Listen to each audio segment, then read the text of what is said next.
बोटाच्या एका स्पर्शाने संबंध जगातील घडामोडी पाहण्यासाठी राजमुद्रा न्यूज लाईव्ह हे ॲप इन्स्टॉल करा व चॅनलला सबस्क्राईब करायला विसरू नका।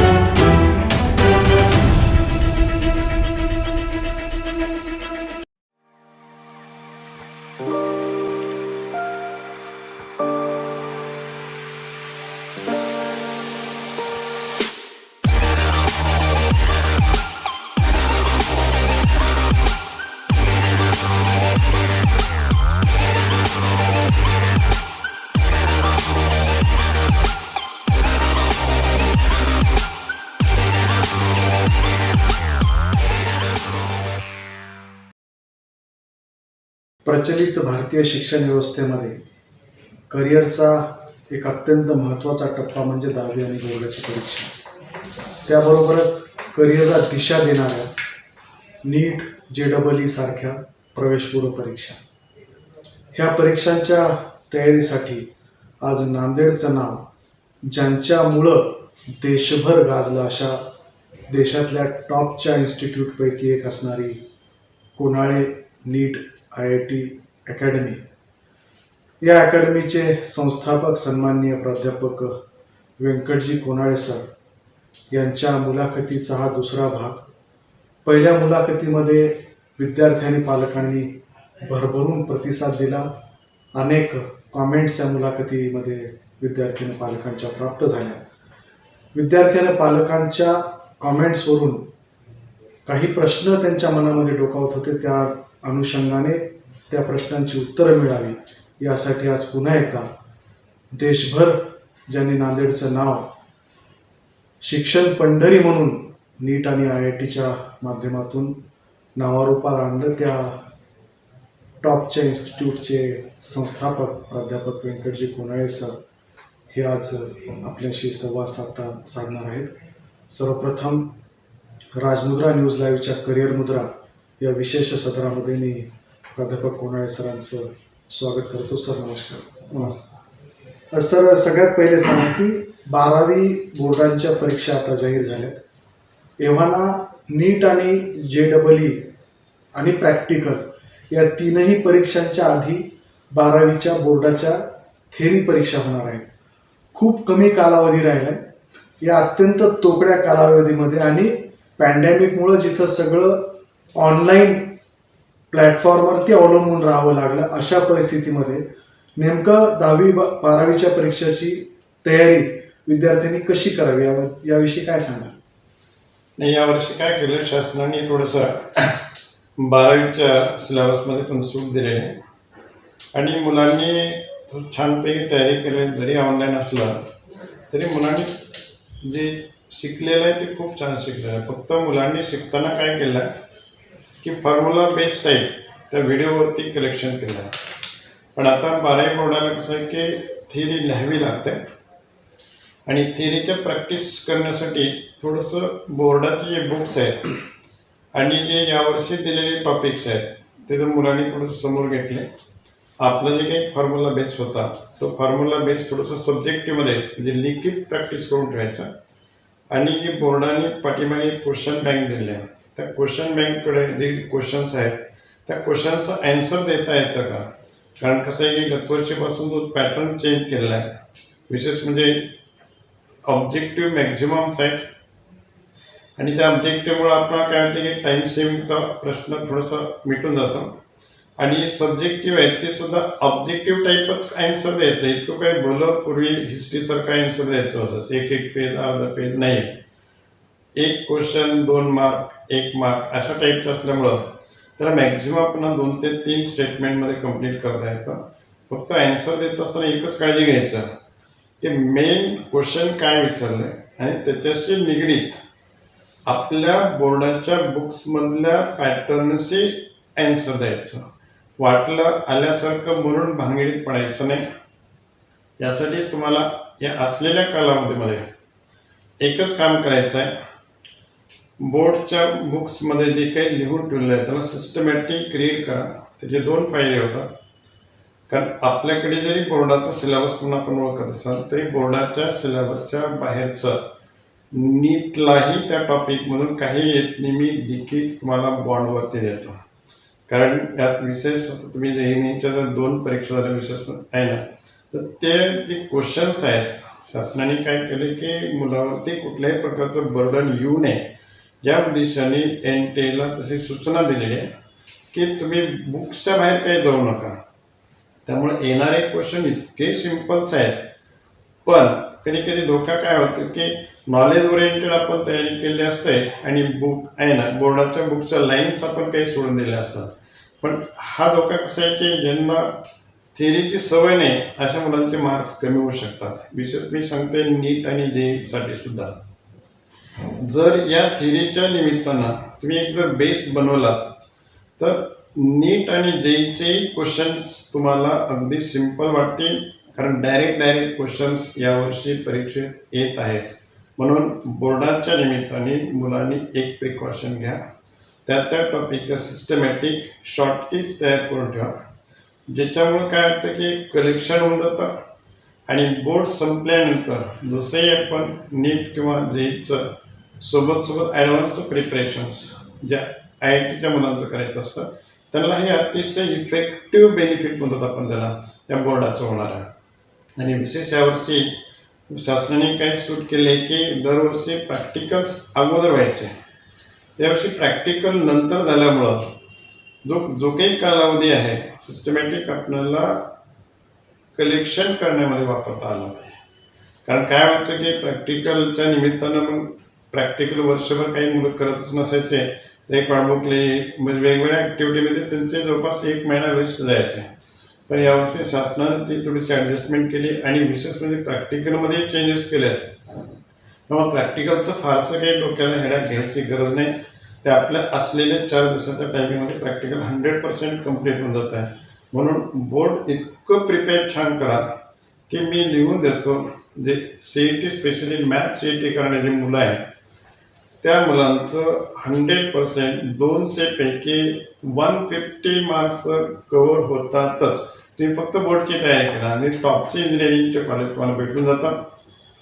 नीटमध्ये सुद्धा स्पेशली आता मी केमिस्ट्री सांगायचं म्हणजे मी चॅलेंज करू देतो की तुमच्या जे बोर्डाचे टॉपिक्स आहेत त्याच्या बाहेरचे एक पण येत नाही.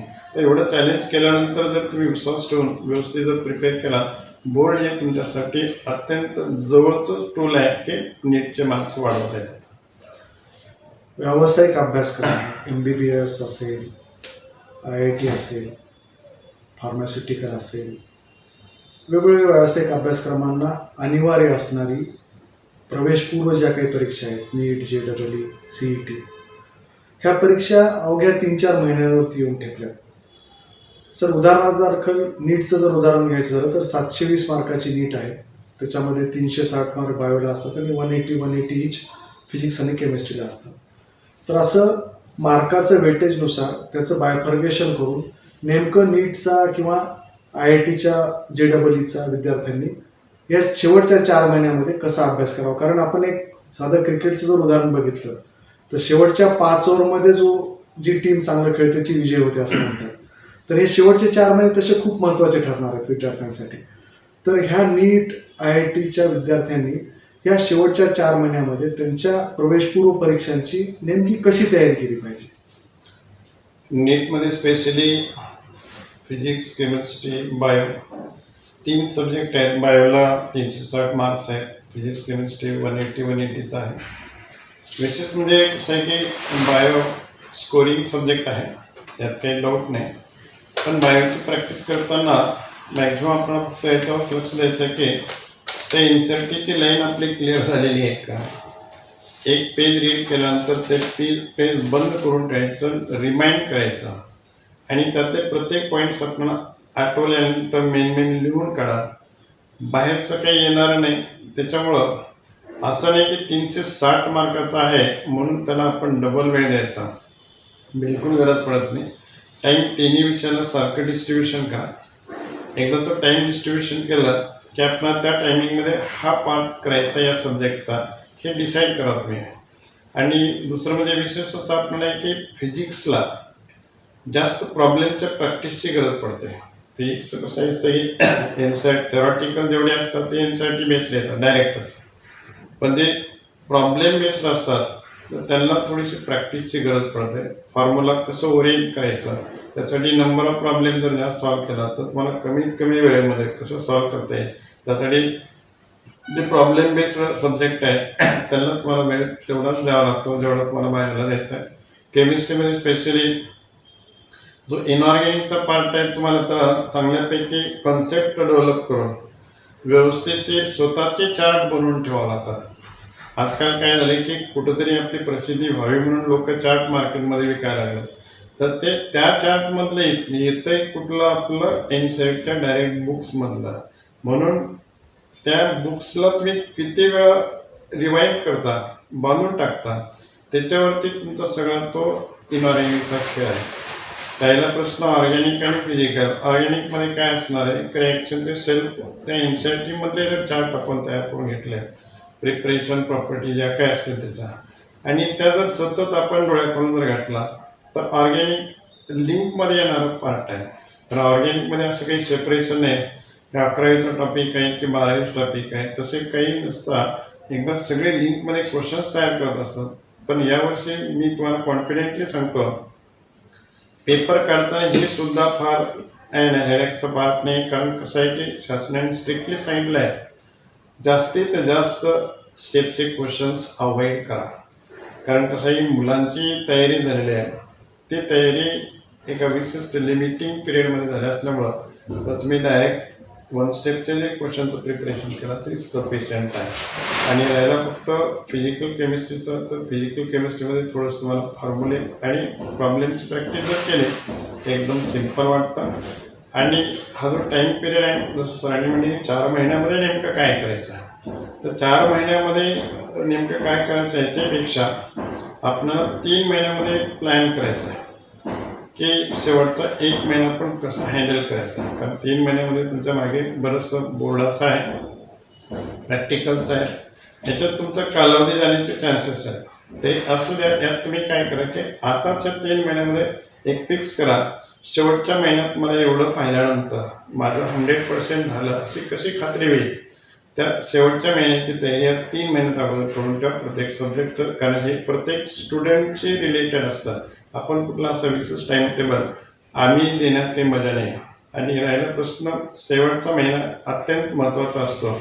आहे ना सर, T20चे 4 आहे ना शेवटचे बॉल्स जेवढे हेल्प करतात, त्याच टाईपमध्ये शेवटचा हा जो महिना आहे त्यातले शेवटचे आहे ना 4 दिवस अत्यंत मेन असतात. ते मग त्या 4 दिवसाचं प्रिपरेशन तुमच्या लास्टच्या महिन्यामध्ये करून ठेवावं लागतं. त्यासाठी तुम्ही ऑलरेडी प्लॅनबद्ध काही अशा की पॉईंट्स तयार करून ठेवायचा की हे की पॉईंट्स मला या 4 दिवसामध्ये रिव्हिजन करता येतात. हे तुम्ही शेवटच्या महिन्यात जर प्लॅन करून ठेवलात एकदम जबरदस्त टेन्शन फ्री राहा. अन्यथा जर तुम्ही आता जर नाही प्लॅन केला, चला हे 4 महिने म्हणून जर असंच रोज रुटीनमध्ये घेतला तर तुम्हाला थोडासा त्रास होऊ शकतो, याची काळजी घ्या. देशातल्या टॉपच्या IIT संस्थांना विद्यार्थी पुरवणारं, देशातल्या टॉप 50 इंजिनिअरिंग कॉलेजेसला विद्यार्थी पुरवणारं आणि एकंदरीत मेडिकल कॉलेजेस सुद्धा बहुसंख्येनं विद्यार्थी पुरवणारे म्हणून आज कोनाळे नीट IIT इन्स्टिट्यूटची सगळीकडे एक चांगलं नाव आलेलं की निकालाचं जे सातत्य आहे, एका वर्षी टॉपला जाणं, पुढच्या वर्षी परत कोलॅप्स होणं, ह्याच्यापेक्षा यशाच्या शिखरावरती सातत्यानं तब्बल 1.5 दशकापासून टिकून राहणं. सर, काही जादूची छडी नसते, तर सातत्यानं ही जी उज्ज्वल परंपरा आहे कोनाळे नीट आणि IIT इन्स्टिट्यूटची अकॅडमीची, ह्याचं यशाचं गमक काय नेमकं?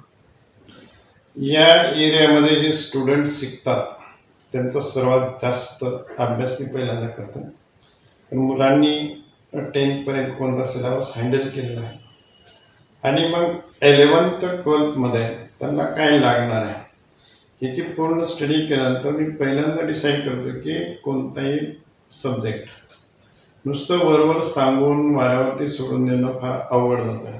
एखादी युनिट शिकवल्यानंतर झालं रे, हे तुम्ही घरी प्रॅक्टिस करा किंवा याच्या नोट्स तुम्ही काढा असं म्हणणारे मॅक्झिमम इन्स्टिट्यूट सापडतात. किंवा कुठूनही आता आम्हाला बरेच अनुभव सांगतात की सर आम्ही कोट्याला गेलतो, हैदराबादला गेलतो. आहे ना, माझा मुलगा तर खूप 100% 10thला होता, पण तिथं त्यानं काहीच अचीव केलं नाही. मग याचा सगळा अभ्यास केला मी, हे नेमकं काय केलं असं या कॅन्डिडेटने इतकं टॉपचा असूनही तिथं माघार येतोय, फार मार्क कमी पडतात. त्याचं एकमेव कारण असतं सर की प्रत्येक गोष्ट शिकवल्यानंतर त्याला सिस्टमॅटिक त्या नोट करून द्यावी लागते त्या युनिटच्या. आणि मुलांना एक पॅटर्न जर समजून दिला, रोजच्या रोज त्याच्या नोटबुकमध्ये जर लिहून दिलं ॲज अ सब्जेक्टिव्ह टाईप. लोकांना बऱ्याच काय थीम होते की नाही आता ऑब्जेक्टिव्हची परीक्षा असते, नीट देई, माझा सब्जेक्टिव्ह लिहून देणे, याच्या वया भरून घेणे काय कामाचं आहे. पण तसं कधीच होत नाही. कुठलीही थीम तुम्ही लक्षात ठेवा, जोपर्यंत आपण रायटिंगमध्ये येत नाही त्याचं स्किलफुल ॲप्लिकेशनमध्ये आणता येत नाही. तर मी काय करतो की प्रत्येक टीचरलाच तसं सांगून ठेवलं असतं, each and everything that must be in the writing. आणि मग त्याच्या रायटिंगची मुलाकडनं पण आम्ही थेरी टाईप टेस्ट घेत असतो. आणि त्याच्यामुळे काय होतं, मुलांना ओव्हरऑल कॉन्फिडन्स बिल्ड होतं.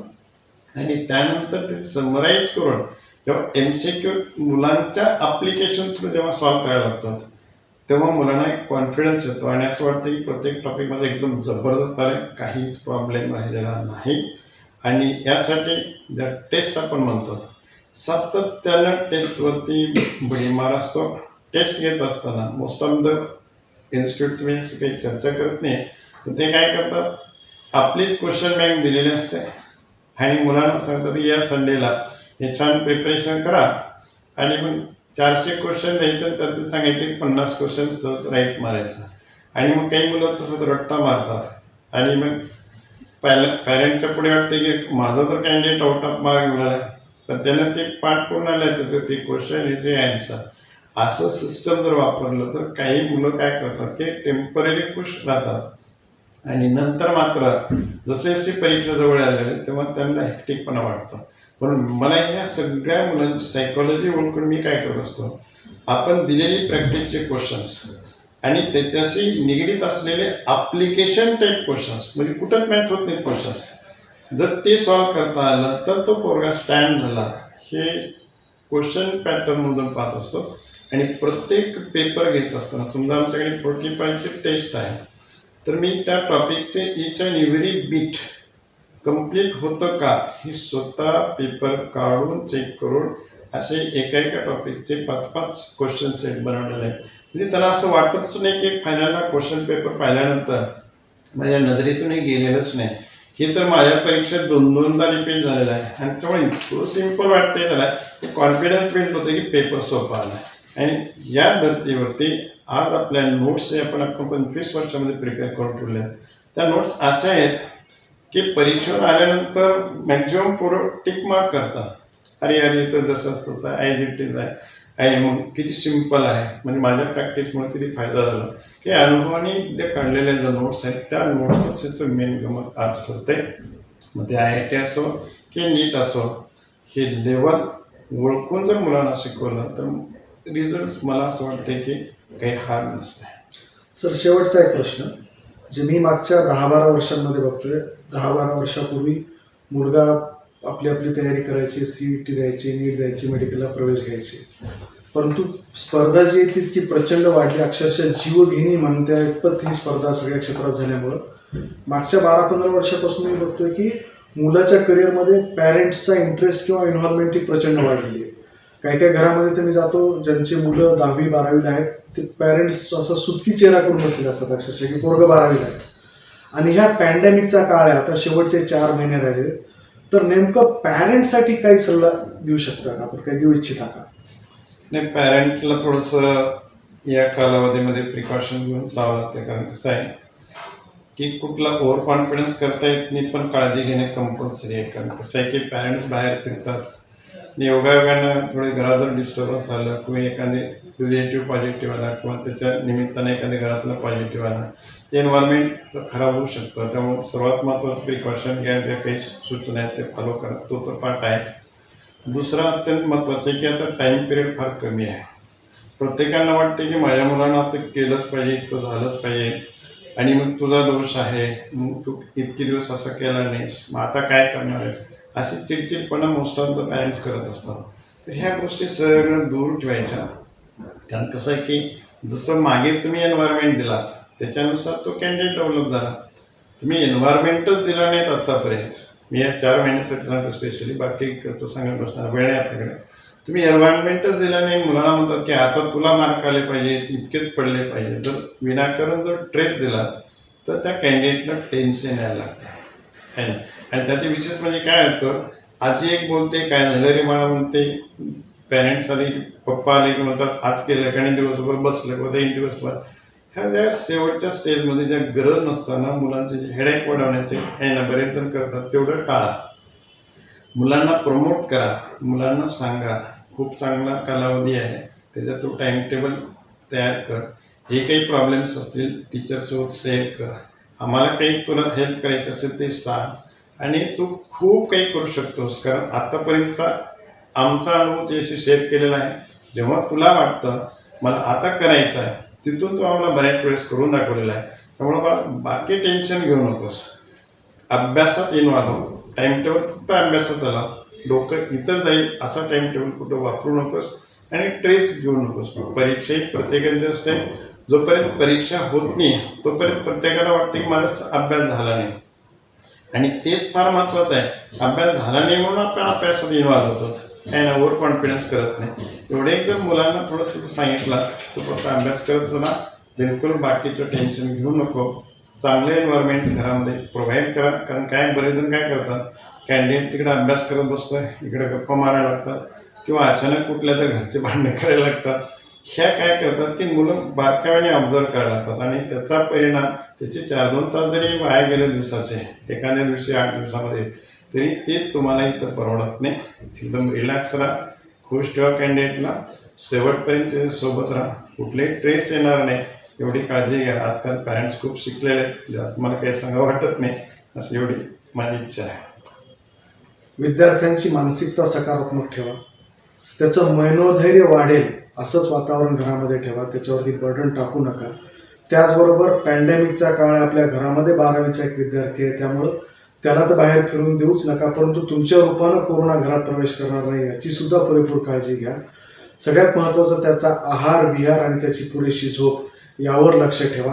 हे अधिकारवाणीनं सांगणारे हे होते कोनाळे IIT आणि नीट इन्स्टिट्यूटचे संस्थापक संचालक, ज्यांनी हजारो विद्यार्थ्यांना मागच्या 15 वर्षापासून मेडिकल आणि इंजिनिअरिंगला प्रवेश घेण्याचं स्वप्न पूर्ण केले, अधिकारवाणीनं पूर्ण केले. ते या क्षेत्रातला बाप माणूस म्हणून ओळखले जाणारे प्राध्यापक व्यंकटजी कोनाळे सर. विद्यार्थी आणि पालकांना एक विनम्रपणे सूचना करू इच्छितो की ह्या व्हिडिओच्या कॉमेंट बॉक्समध्ये तुमच्या मनामध्ये जर काही प्रश्न असतील तर ते तुम्ही अवश्य टाका, जेणेकरून पुढच्या मुलाखतीमध्ये थेट विद्यार्थी आणि पालकांशी संवाद साधण्यासाठी कोनाळे IIT आणि नीट अकॅडमीचे संस्थापक प्राध्यापक व्यंकटजी कोनाळे सर आपल्या सोबत हे सगळे अनुभव शेअर करतील. यासोबतच 2021च्या नीट आणि JEEला सामोरे जाणाऱ्या सर्व विद्यार्थ्यांना मी खूप खूप सदिच्छा व्यक्त करतो. आणि प्राध्यापक कोनाळे सरांनी करिअर मुद्रा या सदराच्या दुसऱ्या भागासाठी आज वेळ दिला, त्याबद्दल राजमुद्रा न्यूज लाईव्हचे एडिटर इन चीफ संगमेश्वरजी लांडगे आणि त्यांच्या संपूर्ण टीमच्या वतीनं सरांचे आभार मानतो. सर खूप खूप धन्यवाद. ताज्या घडामोडी पाहण्यासाठी राजमुद्रा न्यूज लाईव्हला सबस्क्राईब करा, बेल आयकॉन